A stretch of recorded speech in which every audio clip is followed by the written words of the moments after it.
पहले तो सर्वप्रथम मैं आप सबको धन्यवाद देता हूँ कि आप यहाँ पर आए हैं भगवान की कथा को सुनने के लिए। तो आज पूतना उद्धार पर चर्चा करेंगे, तो आप सब लोग मुझे अपना आशीर्वाद दीजिए।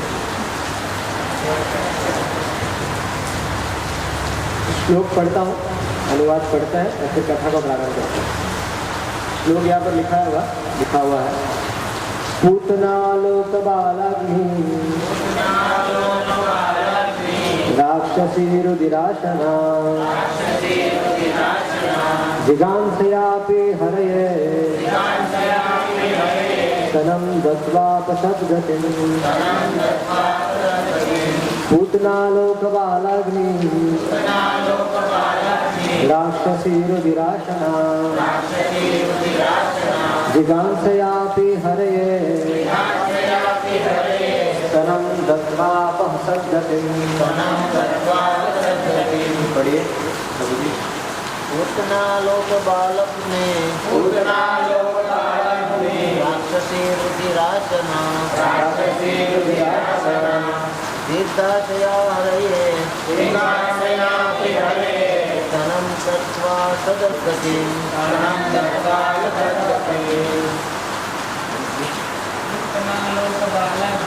पूतना लोक बालाग्नि राक्षसी रुधिराशना जिगांसयापि हरये स्तनं दत्वा सद्गतिम्। पूतना लोक बालाग्नि राक्षसी रुधिराशना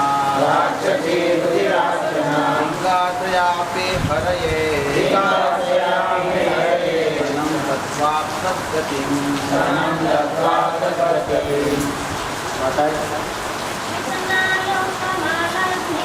पूतना लोक बालाग्नि राक्षसी रुधिराशना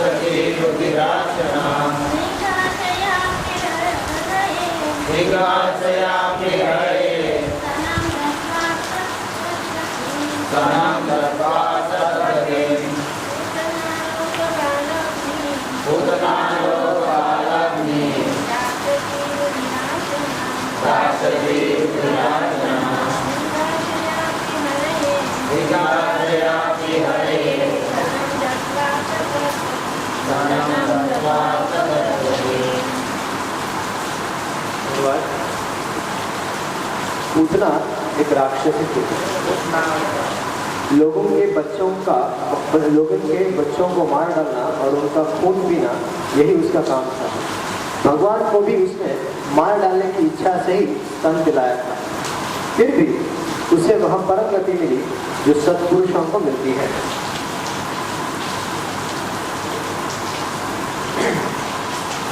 तो आप सबको मैं थोड़ा विनती करता हूँ कि आप सब लोग वृंदावन चलिए, विशेष करके गोकुल में चलिए, कि यह जो लीला है, ये जो घटना है, ये प्रारंभ होती है गोकुल से। अभी तो ट्रेन से जाएंगे, लेट हो जाएगा, बारिश भी हो रही है, मानसिक रूप से चलते हैं।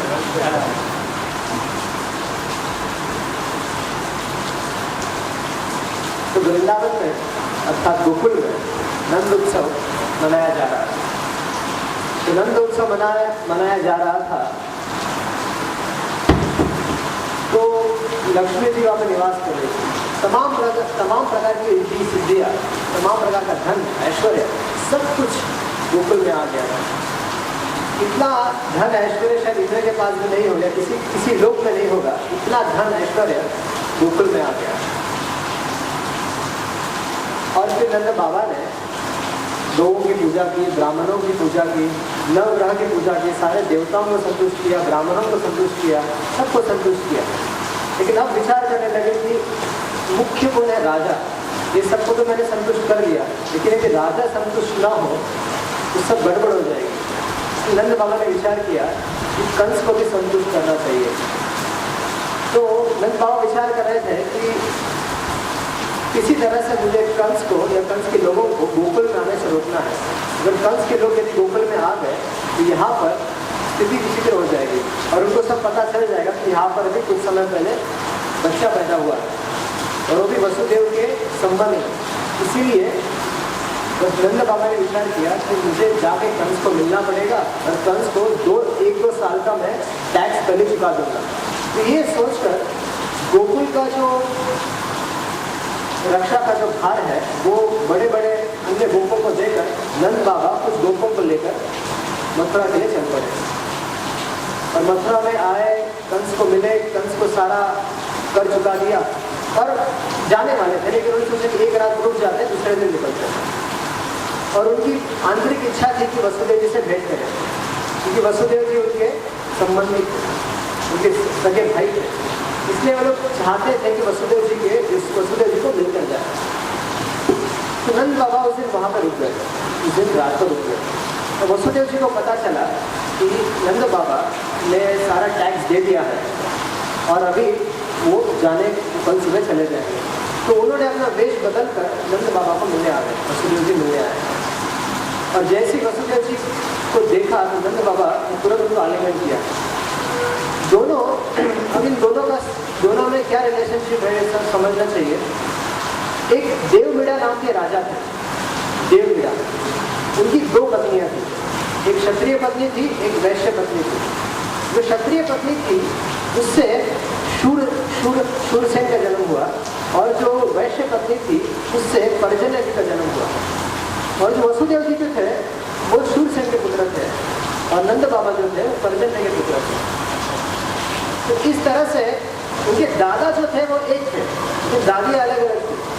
तो इस तरह से नंद बाबा और वसुदेव जी भाई भाई थे। लेकिन नंद बाबा उम्र में थोड़े बड़े थे, इसलिए वसुदेव जी ने जैसे प्रणाम किया तो तुरंत नंद बाबा ने उनको उठाकर उनका आलिंगन कर दिया और दोनों में चर्चा चलने लगी। और वसुदेव जी को अब विचार कीजिए कि आपका पुत्र, जैसे वसुदेव जी का पुत्र नंद बाबा के पास रखा गया था, तो यदि मान लीजिए कि अगर हमारा पुत्र किसी के पास रख दिया जाए तो चिंता होती है कि क्या कर रहा होगा, खा रहा होगा, पी रहा होगा, क्या आपको उसको खिलाते होंगे। लेकिन कैसे पूछे, मान लीजिए कि आपका अपना कोई पुत्र है या आपने अपने सगे संबंधी के पास किसी कारण से 10-15 दिन रख दिया है, तो आप कैसे पूछेंगे उनको कि आप मेरे बेटे को खिला रहे हैं? ऐसे पूछेंगे नहीं। कि आप मेरे बेटे का ध्यान रख रहे हैं, तो पूछ नहीं सकते, लेकिन इनडायरेक्ट वजह से पूछेंगे आपको। एक अलग तरीका अपनाएंगे कि आप कैसे हैं, आपका बेटा कैसा है, स्कूल जा रहा है, कॉलेज जा रहा है। तो उस नाते से आप प्रयास करेंगे ये जानने के लिए कि मेरा बेटा भी ठीक है ना आपके पास। तो नंद बाबा से वसुदेव जी डायरेक्टली नहीं पूछना चाहते थे, क्योंकि वसुदेव जी जानते थे कि यहाँ पर हवा के भी कान होते हैं, क्योंकि वो मथुरा में थे। कंस के सारे CCTV कैमरा वसुदेव जी पर लगे हुए थे, इसलिए दोनों में चर्चा चल रही थी। और चर्चा इतनी बात कर रहे थे, लेकिन वो चर्चा को इस तरह से रखना चाहते थे वसुदेव जी कि किसी और कोई और यदि सुन भी ले तो उनको कोई बात समझ में नहीं आए। तो वसुदेव जी पूछ रहे थे कि आपकी गौएं ठीक से है ना, आपके गोकुल में सारा चारा पानी सब तो ठीक है ना, और आपकी गौएं प्रचुर मात्रा में दूध देती है। तो इस तरह इस बहाने से वो लोग पूछ रहे हैं कि यदि पशु ठीक है, क्योंकि वो वैश्य थे, वैश्यों का धन था कि गौ, अगर गौ ठीक है इसका अर्थ है कि वो लोग अब गौ माता की भी अपने पुत्र जैसे पालन करते थे, आजकल के जैसे नहीं है। नंद बाबा आदि लोग या फिर जो पूर्व के जमाने के जो लोग थे वो पशुओं को भी अपने पुत्र के समान प्रेम करते थे। तो अपने पुत्र को तो बात कहने की बात कैसे प्रेम करते होंगे। तो वसुदेव जी ने यही उनसे जाना कि आपकी गौएं कैसी है। तो तब नंद बाबा ने कहा कि बहुत अच्छी, सब ठीक, सब कुशल मंगल है। तब वसुदेव जी नंद बाबा से कहते हैं कि नंद बाबा कि बड़े सौभाग्य की बात है कि आपको पुत्र हुआ, पुत्र ने आपको संतान हुआ। उन्होंने पुत्र पुत्री नहीं कहा, उन्होंने कहा आपको संतान हुआ, ये बहुत बड़ी बात है, बहुत अच्छी बात है, सौभाग्य की बात है। तो एक रिक्वेस्ट है आपसे, रिक्वेस्ट ये है कि आपने अभी कर दे दिया है कंस को, आप मुझे भी मिल लिए हैं, तो आप एक काम कीजिए, आप शीघ्र इसी क्षण निकल जाइए गोकुल में। तो क्यों, हम कल सुबह निकलेंगे। वसुदेव जी ने कहा देखिए नंद बाबा, गोकुल में उत्पात हो रहा है, इसलिए आप लोग शीघ्र यहाँ से निकल जाइए। तो नंद बाबा ने विचार किया कि वसुदेव जी को झूठ नहीं बोलेंगे। पहला उनका विचार यह है कि वसुदेव जी झूठ नहीं बोलेंगे, अगर वे कुछ कह रहे हैं, क्योंकि वो बड़े एक राजनीतिज्ञ भी थे, मंत्री रह चुके थे और एक राजर्षि, एक ऋषि स्वभाव का उनका, तो सहज विश्वास रखते नंद बाबा मान गए और रात के रात सारा अपना बोरिया बिस्तर सब कुछ बैलगाड़ी पर लादा और रात को निकल गए। अब यहाँ गोकुल में क्या हुआ, कंस को जब पता चला कि देवकी के गर्भ से जो आठवीं संतान जो पुत्री हुई थी, उसने आदेश उसने कहा था कि कोई तुम्हारा जो काल है वो कहीं ना कहीं जन्म ले चुका है। तो कंस के हृदय में भय बैठा था। तो कंस ने अपने जो मंत्री है, उनके मंत्रियों में कौन कौन थे, बीजेपी की सरकार नहीं थी वहाँ पे सारे असुरों की सरकार थी। वहाँ पर पूतना, बकासुर, अघासुर, ये सारे सुर लोग थे, ये सब उनके सरकार मंत्रिमंडल में थे। और कंस ने इन लोगों के साथ कंसल्ट किया तो सारे मंत्रियों ने एक ही जवाब दिया, मार दो, सारे बच्चों को मार दो, कोई आवश्यकता नहीं है, हे स्वामी कोई आवश्यकता नहीं है, 1-2-4 साल के बीच में सारे बच्चों को मार दो, फिर किसी ने करेंगे नहीं, 1-8 महीने के अंतर में सबको मार दो। पर बात चर्चा में चले काम करेगा कौन ये? तो कंस ने कहा आप लोग ये शक्ल ही इतनी भयानक है कि अगर आप लोग किसी गांव में घुस जाएंगे तो सारे बच्चों को अपने माता पिता रख लेंगे। तो पूतना ने कहा मैं जाऊंगी। ये पूतना एक राक्षस थी, लोगों के बच्चों को मार डालना और खून पीना ही उसका काम था। तो पूतना ने ये काम अपने जिम्मे ले लिया कि स्वामी आप टेंशन मत लीजिए, ये तो मेरे लिए बाएं हाथ करके ले, जब से पैदा हुई तब से यही करके आई हूँ, मेरा जो खाना है वो यही है, बच्चों का मांस खाती हूँ और पानी पीती नहीं हूँ मैं, तो बच्चों का जो खून है वो पीती हूँ, तो यही मेरा खान पान है, तो मेरे लिए तो ये छोटी सी बात है, तो मैं चली जाती हूँ। तो पूतना लगभग उसी समय अपने पास जो विद्या थी, असुरी विद्या थी, उसके बल से पूतना गोकुल चली गई। आज भी ये पूतना जैसे लोग रहते हैं, जो वास्तव में पूतना एक जाति है, राक्षसों की एक जाति है, जो ओडिशा बंगाल में आज भी लोग रहते हैं इस तरह से, जिनके पास ये शक्ति होती है कि आकाश में उड़ सकते हैं। झाड़ू के माध्यम से झाड़ू पर चढ़कर एक स्थान से दूसरे स्थान में लोग जाते हैं।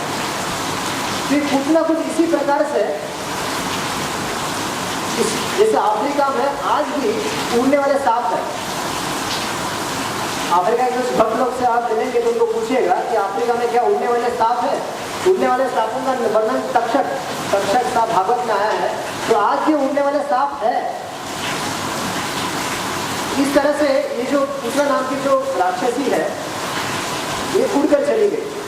और जब गोकुल में चली गई तो उसने विचार किया, अगर ऐसे जाऊंगी, इस वेशभूषा में जाऊंगी तो सब लोग भाग जाएंगे।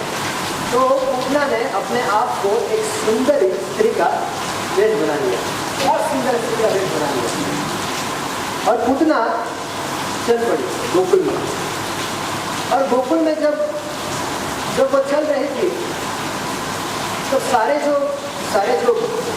गोपियां है वो देख रही है कौन आ गई, ये निश्चित रूप से पार्वती जी है। देखो ये कोई देवी है, ये स्वर्ग की अप्सरा है कहीं ना कहीं। इस तरह से आपस में चर्चा करने लगे। किसी ने कहा नहीं ये लक्ष्मी जी है, इसके हाथ में कमल है। तो कोई तरफ दिया लक्ष्मी जी यहाँ पे क्या कर रही है? तो लक्ष्मी जी यहाँ पे नंद बाबा के घर पे जो नारायण शिला है, नंद बाबा जिसकी पूजा करते हैं, उस नारायण शिला के दर्शन करने के लिए आई है। तो इस तरह से जो पूजना थी वो सुंदर वेश बनाकर ब्रज में घूम रही थी और अपनी ऐसी दृष्टि डालती थी कि सारे गोपियां सब विचलित हो जाते थे। अब अचानक से कोई, अब यहाँ पर लौकिकता से विचार कीजिए कि मान लीजिए कि हम लोग जगन्नाथ जी का रथ यात्रा मना रहे हैं और उस समय किसी हमने फिल्म स्टार को बुला लिया, फिल्म स्टार है किसी हीरोइन को बुला लिया, तो स्वाभाविक रूप से हमारी ये हो जाएगी इसको कौन कैसे दिखती है ना देख ले, इंटरेस्ट हो जाएगा ना कैसे दिखती है। टीवी में तो बहुत बार देख लिया, इसको साक्षात रूप में देखने को मिला तो उसको देख लेंगे, तो भले देख लेंगे उसको तो कौन है। जगन्नाथ जी के रथ यात्रा है, हम लोग सब भक्ति में सब जान रहे हैं, लेकिन ये देखने की इच्छा हो जाएगी, हाँ अब ठीक है ये है। तो उसी तरह से ये गोकुल है, सब भगवान के परिकर आती है, लेकिन एक सुंदर एक स्त्री गांव में घूम रही है, तो इस तरह से सबकी नजर इस पर पड़ गई और सब लोग मोहित हो गए। तो धीरे धीरे धीरे धीरे पूतना जो है वो घूम रहे थे, हर एक घर में जा रही थी, जहाँ जहाँ छोटे छोटे बच्चे थे, जहाँ से उसको लग रहा था कि यार पूछ रहे थे सबको कि बच्चे कहाँ पर, उन्होंने हाँ यहाँ पर है, तो सारे लोग बोल रहे थे आओ आओ देवी हमारे घर आओ, आओ हमारा देवी हमारे घर आइए। सारे माता पिता खुश हो गए, अरे कोई स्वर्ग की देवी है या कोई लक्ष्मी है, पार्वती है, जो भी है, अगर ये आएगी हमारे बच्चों को देखेगी तो हमारा बच्चा तो निहाल हो जाएगा। तो इस तरह से सबकी जो खुश थे एकदम कि हमारे गाँव में कोई देवी आ गई है, तो सब लोग अपने दरवाजे खोल रहे थे, और बाद में पता चलेगा सबको भी क्या करेगी। तो इस तरह से ये विचार करे थे, हाँ इसको जरा बाद में मारूंगी, इसको बाद में मारूंगी, इसको बाद में मारूंगी। इस तरह से पूतना नंबर डाल रहे थे सबको, इसको 10 में मारूंगी, इसको 8 में मारूंगी, इसको 9 में मारूंगी, ऐसे करते करते घूम रहे थे। और आखिर करो पूछा कि ये नंद, सब लोग लाला लाला लाला की चर्चा कर रहे थे, कौन है लाला, इसको मुझे फिर लाला यशोदा जी का लड़का है, अभी जन्म लिया है। तो सब लोग हाँ आप उनके पास जाइए, उनसे कहाँ रहता है वो, तो सबने घर दिखा दिया। तो पूतना धीरे धीरे करके वहां पर चले गई। अब रोहिणी यशोदा घर पे थी, बच्चे के पास थी, लेकिन पूतना का जो भाव था इतना वात्सल्यपूर्ण था कि जैसे ही वो गई तो बोला लाला मेरा लाला, अरे इसको तुम लोग दूध क्यों नहीं पिलाते, इसको तुम लोग ध्यान क्यों नहीं रखते हो। तो पूतना का भाव देखकर यशोदा रोहिणी विचार करने लगी ये हम लोग इसकी माँ है कि ये इसकी माँ है। इस तरह का वात्सल्य दिखा रहे थे पूतना कि रोहिणी यशोदा को भी संशय आ गया कि हम लोग इसकी वास्तविक माँ भी ये है, अरे मेरा लाला, अरे मेरा लाला इस। लेकिन भगवान ने अपनी आंखें बंद कर रखी थी। पूतना तो आ गई, नंद बाबा के भवन में घुस गई, और जहाँ पर नंद बाबा का जो कमरा था, व्यक्तिगत कमरा था, उसमें भी चली गई।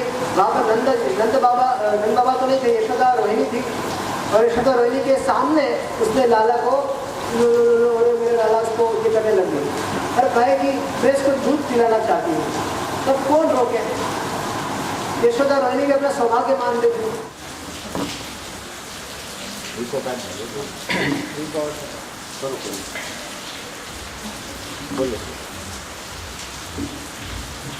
तो अब थोड़ा हम जानना चाहते हैं कि पूतना है कौन है। नहीं ठीक है,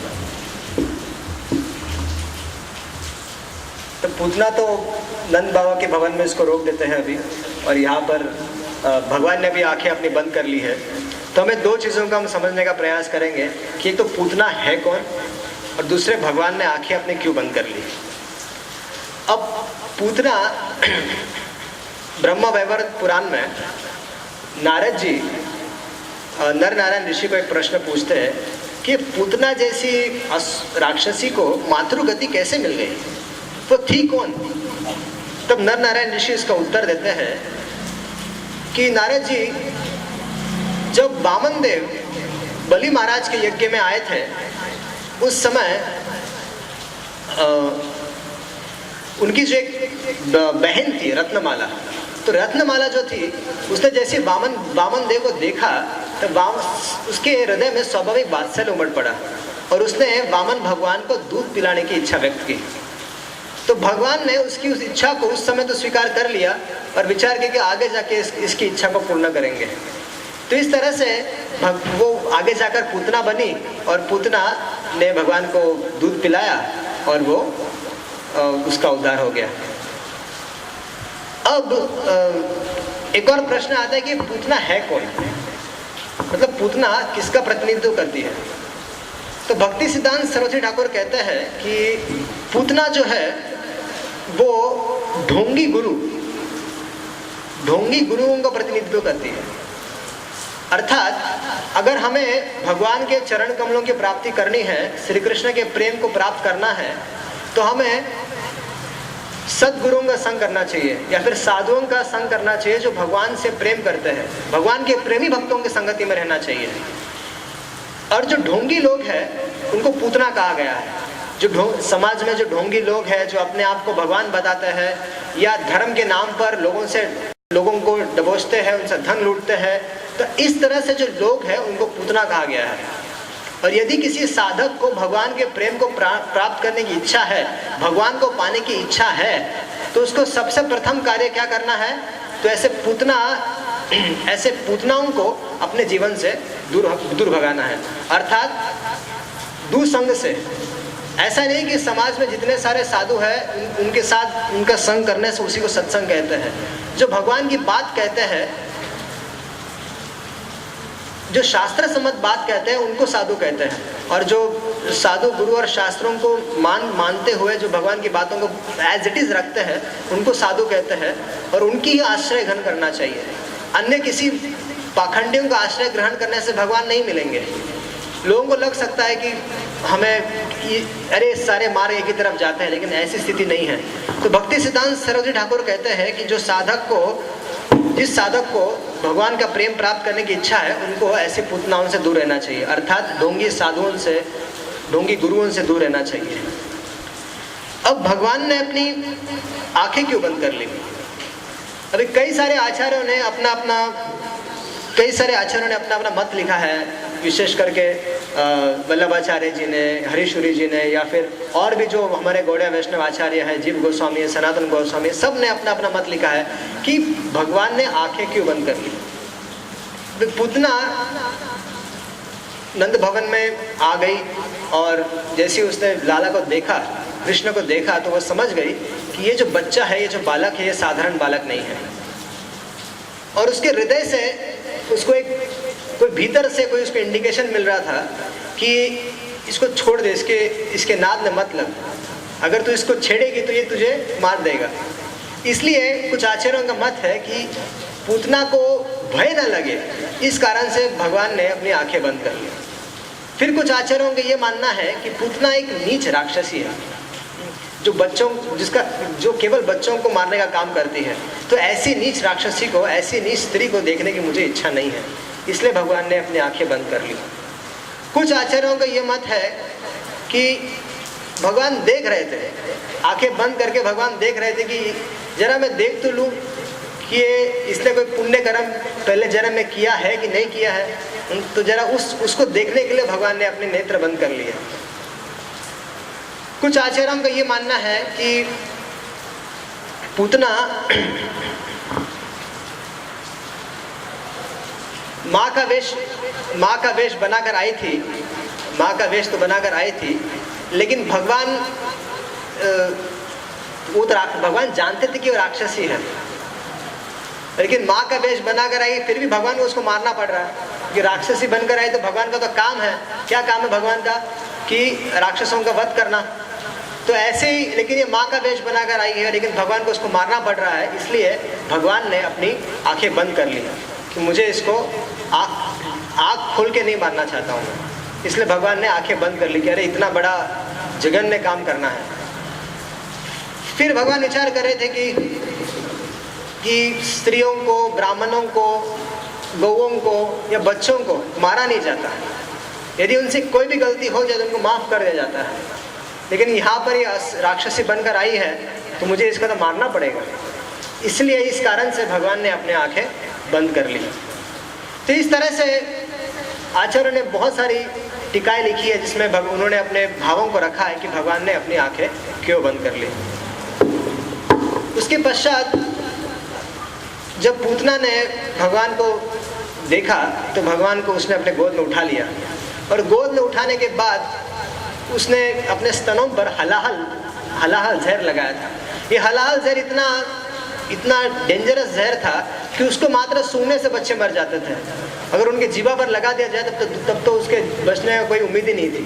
तो ऐसे पूतना ने कृष्ण को उठा लिया और अपने स्तनों को उसको स्तन का पान कराने लगा दिया, और जो हलाहल विष था उसको भगवान पीने लग गए। तो उसमें कुछ भक्त लोग ऐसा कहते हैं कि भगवान ने उस समय शिव जी का स्मरण किया। शिव जी का स्मरण करते हुए कहा कि शिव जी आप अपना हिस्सा ले लीजिए, हमको तो दूध पीना है, हम छोटे से बालक हैं, हम काहे जहर पीने लगेंगे। तो भगवान ने शिव जी का स्मरण किया, शिव जी आइए आप अपना हिस्सा ले लीजिए। समुद्र मंथन में जब विष निकला था तो सारे देवता लोग चिंता में हो गए थे कि इस विष को पिएगा कौन। असुरों में और देवताओं में सब जगह एक चर्चा होने लग गई कि अब विष निकला, अब इसको पिएगा कौन। तो भगवान की इच्छानुसार सब लोग शिव जी के पास गए और शिव जी ने इसको पिया और इसलिए उनका नाम पड़ा नीलकंठ। शिव जी ने पिया और उसको अपने कंठ में लगा लिया, कंठ में रखा, अंदर नहीं, शरीर में अंदर नहीं जाने दिया, इसलिए उनका जो कंठ था वो नीला हो गया, इसलिए उनका नाम नीलकंठ पड़ा। तो भगवान ने शिव जी को रिक्वेस्ट किया और भगवान ने उसका दूध पीना प्रारंभ किया। तो पीते पीते पीते पीते भगवान ने उसका जो जीवन है, उसका जो आत्मा है वो निकालना चालू किया। और उसके साथ जैसे भगवान उसको मारना चालू किया, उसके स्तनों को जोर से पकड़ कर उसको पी रहे थे और उसी के साथ उसके प्राण हर रहे थे। प्राण हरते वक्त भगवान धीरे धीरे उसकी शक्तियाँ कम हो रही थी। जैसी भगवान उसके प्राण वायु को निकाल रहे थे, उसकी जितनी सारी असुरी शक्तियाँ थी वो सब जा रही थी और वो अपने वास्तविक स्वरूप में आ गई। और जैसी अपने वास्तविक स्वरूप में आ गई और उसकी शक्तियाँ कम होने लगी, पूतना जोर से चिल्लाने लगी कि ये लड़के मुझे छोड़ दे, ये लड़के मुझे छोड़ दे। और ये छोड़ दे करके पूतना कृष्ण को लेकर आकाश में उड़ गई और आकाश में उड़ गई। और वहाँ पर जब उसकी सारी शक्ति समाप्त हो गई और वो मर गई तो वो धड़ाम करके आकर नीचे गिरी। अब यद्यपि वो विशाल राक्षसी थी तब भी कंट्रोल तो भगवान के पास ही था। भगवान ने बराबर उसको गिराया कंस के बगीचे में। तो ऐसे गिरी पूतना कि कि कंस का जितना बड़ा बगीचा था सारा का सारा नष्ट हो गया। गोकुल का एक पेड़ का नुकसान नहीं हुआ, गोकुल के किसी भी व्यक्ति का या वृंदावन के किसी भी जीव का कोई नुकसान नहीं हुआ। जो नुकसान हुआ कंस के बगीचे का हो गया। अब जब पूतना गिरी तो पूतना कोई 10 बाय 10 की तो थी नहीं। जब पूतना गिरी तब 6 कोर्स अर्थात 18 मील बड़ा विशाल पूतना का शरीर था। जीव गोस्वामी पाद लिखते हैं कि यदि उसको एक बार उसकी परिक्रमा भी करना चाहेंगे तो 6 घंटे लग जाएंगे। खैर पूतना की परिक्रमा करनी नहीं, हमें गिरिराज जी की परिक्रमा करनी है। लेकिन वो आचार्य वो लोग वर्णन करते कि इतना विशाल उसका शरीर था कि उसको एक बार परिक्रमा करने जाएंगे, उसकी एक बार घूमेंगे उसकी पूरी तरह से तो 6 घंटे से ज़्यादा लग सकते थे। फिर जैसी वो गिरी तो उसका शरीर का वर्णन शुद्धदेव गोस्वामी करते हैं। उसके जो बाल थे वो तांबे के तार के समान बिखरे हुए थे।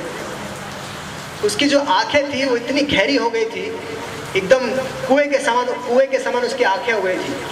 जो नासिका थी वो भी जो पहाड़ में जो क्या बोलते हैं, पहाड़ में जो गुफाएं रहती है उस गुफाओं की तरह उसकी जो नासिकाएं हो गई थी।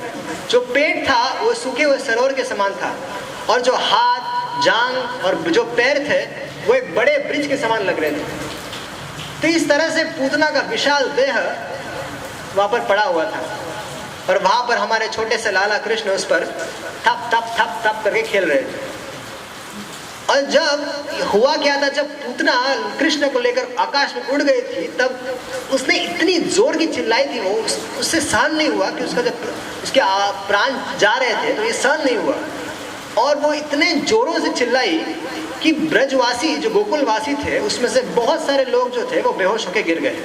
हार्ट अटैक तो नहीं बोल सकते, लेकिन गिर गए, मूर्छित हो गए। और यहाँ तक कि हमारे आचार्य लोग ये कहते हैं कि पृथ्वी में भूकंप आ गया। पूतना के चिल्लाने से पृथ्वी में भूकंप आ गया। ऊपर के जो और भी ग्रह आदि जो थे इनको भी थोड़ा नुकसान हो गया, वो भी थोड़े हिल गए, इतनी जोर से वो चिल्लाई थी। और जब वो गिर पड़ी तो गिरने से भी बहुत ज़्यादा आवाज़ हो गई, उससे भी कुछ नुकसान हो गया, उससे भी कुछ लोग मूर्छित हो गए। और फिर कुछ गोपियां थी जिनकी स्थिति थोड़ी ठीक थी, उन्होंने सबसे पहले देखा कि लाला किधर है, यशोदा का लाला किधर है। सबने अपने अपने बच्चों को देखा, लेकिन कुछ जो यशोदा जी के पास गई और उन्होंने देखा कि लाला किधर है, तब देखा कि लाला है नहीं यहाँ पे। तो निश्चित रूप से ये कहीं कहाँ गिरी है देखने के लिए सब दौड़ पड़ी, और दौड़ पड़ी तो एक विशाल काय शरीर पड़ा हुआ था, उसमें छोटा सा लाला हुआ पड़ा हुआ था। और ये जब यशोदा जी ने, रोहिणी जी ने देखा, ये दृश्य देखा, तो उन्होंने दोनों बेहोश हो गई। उनके तो सहनशीलता की दूर की सहन नहीं कर पाई है कि हमारा लाला, हमारा आत्मा 6 दिन का था बच्चा, 6 दिन का बच्चा की अगर ये स्थिति हो जाए तो विचार कीजिए कि उनकी माताओं की क्या दशा हो जाएगी। बेड से अगर छोटा सा बच्चा गिर जाए तो हम लोग रात को सो नहीं पाएंगे। तो यहाँ पे तो पूतना जैसे राक्षसी आई और यशोदा के लड़के को लेकर आकाश में उड़ गई, और ऐसे इतने भयानक शरीर में वो लाला पड़ा हुआ है। तो तुरंत बिना किसी भय के ये जो गोपियां थी, निर्भय होकर अपने किसी भी चीज, दुख का किसी भी तरह का कोई डर नहीं था, गोपियां तुरंत दौड़ी, उस पहाड़ जैसे पूतना के शरीर पर चढ़ी और उन लोगों ने लाला को अपने गोद में ले लिया। अब ये विचार कर सकते हैं कि ये गोपियों को भय नहीं लगा, ये पूतना जैसी राक्षसी के शरीर पर चढ़ जाना। मान लीजिए कि आप विचार कीजिए कि आज रास्ते में कोई दारू पी के पड़ा है, रास्ते में कोई दारू पी के पड़ा है, हम लोग भयभीत हो जाते हैं कि भाई इसको, या फिर कोई ऐसी पड़ा हुआ है कि जाके इसको उठाना चाहिए, नहीं उठाना चाहिए। सामान्य लोग तो ये विचार करते भाई चलो छोड़ो, अपने को क्या करना है। लेकिन हो सकता है वो ऐसी किसी दुर्घटना से मर गया हो या फिर ऐसी पड़ा हुआ हो, लेकिन हम लोग साधारण दृष्टि से देखा जाए तो हम लोग रास्ते में पड़े व्यक्ति के पास नहीं जाना चाहेंगे। अगर व्यक्तिगत रूप से अपने आप को पूछा जाए, हम लोग अवॉइड करेंगे, ऐसे किसी झमेले में पड़ना अवॉइड करेंगे। लेकिन यहाँ पर गोपियों की स्थिति देखिए, गोपियाँ यहाँ पर दौड़ कर गई, उतना जैसे राक्षसी के ऊपर चढ़ी और लाला को ले लिया। तो कुछ आचार्य प्रश्न उठाते हैं कि क्या इनको भय नहीं लगा? तो उसका उत्तर वो लोग देते हैं कि नहीं, वे लोग कृष्ण को सुखी देखना चाहते थे, कृष्ण का कुशल जानना चाहती थी। और कृष्ण सुखी है या कृष्ण ठीक ठाक है, ये जो इनका प्रेम था, यशोदा जी का लाला ठीक होना चाहिए, इनका जो कृष्ण के प्रति प्रेम था, उस प्रेम के आवेश में, भावावेश में वे लोग अपने ये सब भूल गए कि ये पूतना है, राक्षसी है, कौन है। वे सीधे चले, दौड़ गए, दौड़ पड़े और उस पर चढ़े और उनको ले लिया। और लेकर उन्होंने सबसे पहले क्या किया, गोमूत्र से उसको स्नान करा दिया। ऐसा नहीं कि डेटॉल निकाल के या सेवलॉन निकाल के उसको ही करे, नहीं। सबसे बड़ा उपाय हमें एक शिक्षा ग्रहण करने को मिलती है कि गाय की रक्षा करने कितनी आवश्यक है। तो गोपियों ने सबसे पहले तो गोमूत्र से कृष्ण को स्नान करा दिया, फिर उस पर गोरज लगा दी, उससे अच्छे से गोरज लगाई, फिर गाय की पूंछ के साथ कृष्ण के शरीर पर से घुमाना चालू कर दिया।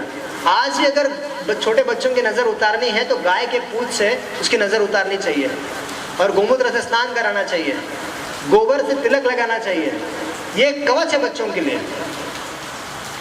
तो गोपियों ने यही किया, गोपियों ने इस तरह से कृष्ण की इस तरह से रक्षा की। और उसके बाद उन्होंने लाला को एक कवच पहना दिया। इतना सब तो कर लिया, क्या क्या किया उन लोगों ने? सबसे पहले तो उन्होंने गाय की पूंछ से लाला के पूरे शरीर पर घुमाया, उसके बाद उसको गोमूत्र से स्नान कराया, उसके बाद गोरज लगाई, और फिर गोबर से उसके 12 अंगों को तिलक लगा दिया। उसके बाद उन्होंने बीजन्यास करते हुए, अर्थात एक कवच, उसके लिए कवच पड़ा। और कवच क्या था? भगवान के नामों का, जैसे ऋषिकेश, अजय भगवान, या जितने सारे भगवान के अन्य नाम हैं, पद्मनाभ, ऋषिकेश, वामन, इन नामों से उस लाला की रक्षा की गई। तो कुछ भक्तों का, कुछ आचार्यगण ये कहते हैं, देखिए प्रभु, आप तो सारे त्रिलोकी की रक्षा करते हैं, लेकिन यहाँ पर आपका नाम आपकी रक्षा कर रहा है। तो इससे तो ये स्पष्ट हो जाता है कि आपका नाम आपसे श्रेष्ठ है।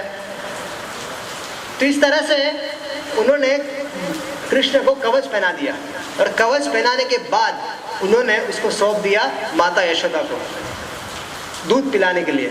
तब तक माता यशोदा को होश आ गया था, और माता यशोदा को दूध पिलाने दे दिया। लाला ने दूध पी लिया, और अच्छे से सो गए। तो इससे ये परीक्षण हो गया कि लाला ठीक है।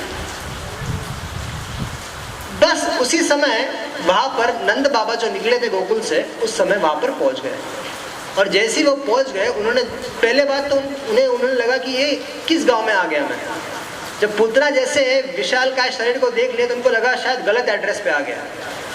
पर लेकिन उन्होंने थोड़ा और गौर से देखा तो अरे पहाड़ वही है, सब नगर वही है, लोग भी कुछ सेम लग रहे हैं। उन्होंने कहा तो मेरा ही अपना ही गोकुल है। तो नंद बाबा विचार करने लगे कि ये क्या है। और तभी उनको उसी समय अकस्मात जो वसुदेव की कही हुई बात याद आ गई। वसुदेव जी ने उनको कहा था कि नंद बाबा जी आप शीघ्र चले जाइए, गोकुल में उत्पात हो रहे हैं।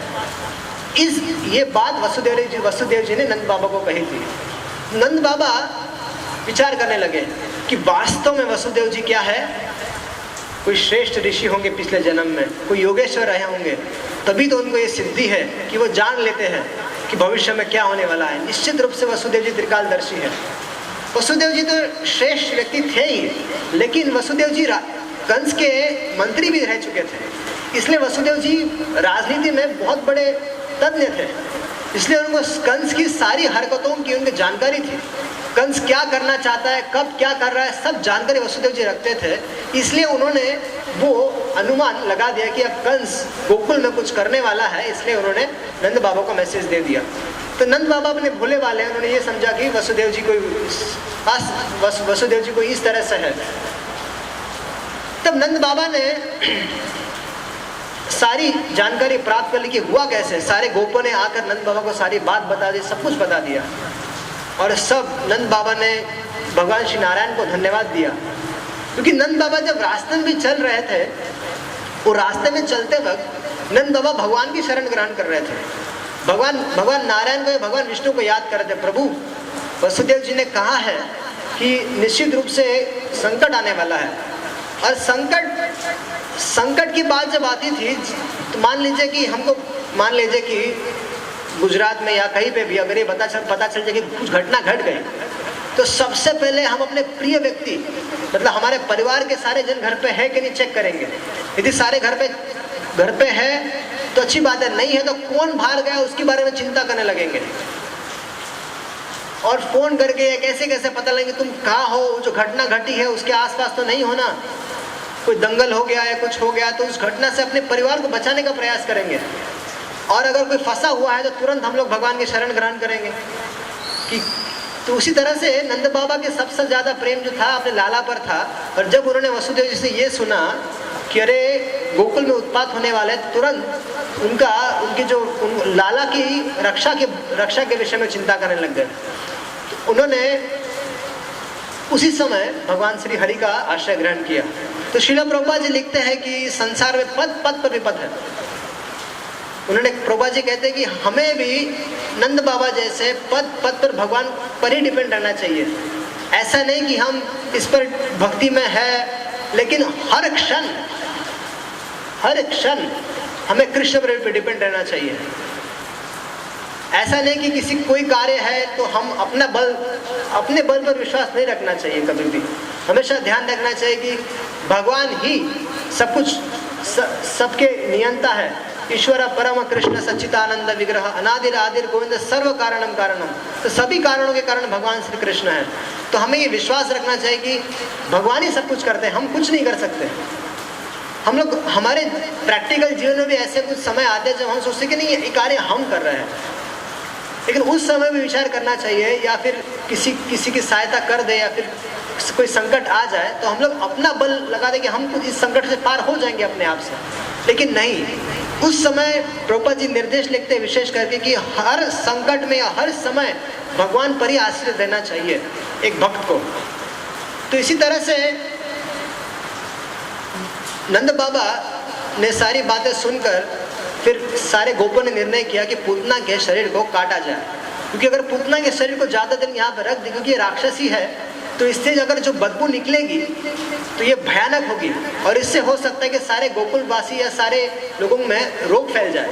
तो तो इस भय के कारण सब लोगों ने पूतना के इस विशालकाय शरीर को काटना शुरू कर दिया। सब लोगों ने अपनी कुल्हाड़ी लाई और कुल्हाड़ी के सहारे सब लोगों ने उसको काटना शुरू किया। लकड़ी और कुल्हाड़ी इसके सहारे से एक एक भाग को अलग, छोटे छोटे भाग को अलग करते थे और सब ने उस पूतना के शरीर को गोकुल के से दूर लेकर जाकर उसको जला दिया। आप विचार कीजिए कि पूतना का जन्म कहाँ हुआ है। पूतना का जन्म हुआ है असुर फैमिली में, असुर परिवार में। उसने खाया क्या है जीवन में? मांस। पिया क्या है? बच्चों का खून। उसकी संगति क्या है? बकासुर, अघासुर, ये सब उसकी संगति, उसके भाई थे। तो ऐसी संगति में रहिए। तो ऐसा ही विचार कीजिए कि ऐसे असुरी परिवार में रहते हुए ऐसा खान पान रखने वाली पूतना का जब शरीर जलाया गया तब उसमें से तो दुर्गंध आनी चाहिए। तब जब शरीर जलाया गया तो उसमें से अगुरु की सुगंध आने लग गई। अब सारे गोपों में चर्चा हो गई, यार ये अगुरु की सुगंध कहाँ से आ रही है? तो किसी ने तर्क दिया कि ये बलि महाराज है, बलि महाराज नीचे यज्ञ कर रहे होंगे। तो ये बलि महाराज सुतल लोक में यज्ञ कर रहे हैं तो इस यज्ञ का धुआं है। तो किसी ने नहीं, ये धुआं ऊपर से आ रहा है, भगवान इंद्र को यज्ञ कर रहे होंगे, उस यज्ञ का यह धुआं है। तो इस तरह से वो लोग तर्क वितर्क कर रहे थे।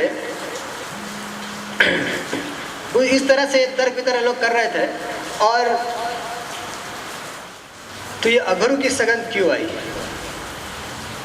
अभी ब्रह्मा, शिव, इंद्र, इन सबके जो आराध्य श्री कृष्ण है, जो बहुत सारे हजारों लाखों योगी लोग कितने कितने युगों से भगवान के जिन चरण कमलों की प्राप्त करने के लिए तपस्या करते रहते हैं, वे चरण कमल, भगवान के वे चरण कमल, जब पूतना ने भगवान कृष्ण को अपने गोद में उठा लिया तो सारा शरीर, पूतना के शरीर सट गया था।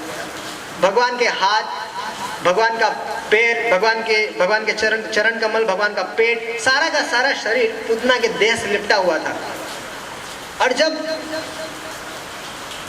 जिन भगवान का नाम लेने से सारा पाप कट जाता है, विचार कीजिए, जिन भगवान का हम लोग नाम लेते हैं और हमारे जन्म जन्मांतर के सारे पाप कट जाते हैं, वे भगवान स्वयं जब किसी के गोद में हो और दूध पी रहे हो, उसके शरीर से सटे हुए, तो उसमें कोई पाप बच जाएगा? संभव ही नहीं है।